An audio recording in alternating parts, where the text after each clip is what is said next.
Ẹ káàbọ̀ ẹ̀yin ọmọ Yorùbá rere.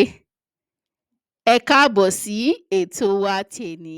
Lénìí, a fẹ́ kọ́ yín ní orin kan nípa iṣẹ́ àgbẹ̀. Ṣé ẹ ti ṣetán? Ẹ̀yin ọmọ bá a bá ṣe ń kọ ọ́, kẹ́yin náà máa kọ tẹ̀lé wa o. Ó yá, ẹ tẹ̀lé mi ká lọ.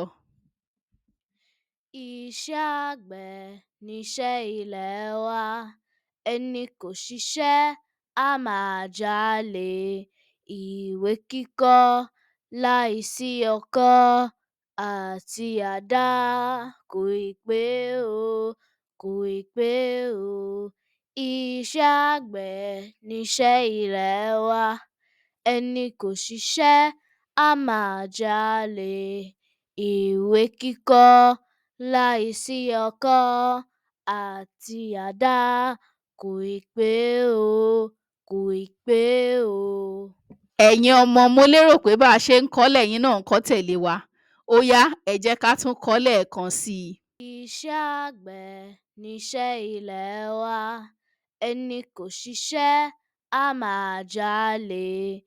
Ìwé kíkọ́ láìsí ọkọ́ àti àdá kò ì pé o, kò ì pé o.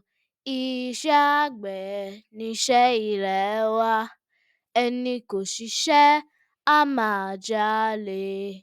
Ìwé kíkọ́ láìsí ọkọ́ àti àdá kò ì pé o, kò ì pé o. Ẹ̀yin ọmọ, ẹ káre. Mo lérò pé ẹ gbádùn orin tá a kọ́ lénìí.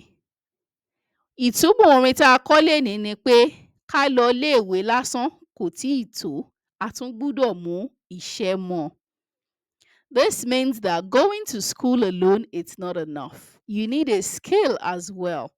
So make sure you are good at one skill or the other while you go to school as well. A lérò pé ẹ tún máa darapọ̀ mọ́ wa nígbà mìíràn ẹ̀yin ọmọ.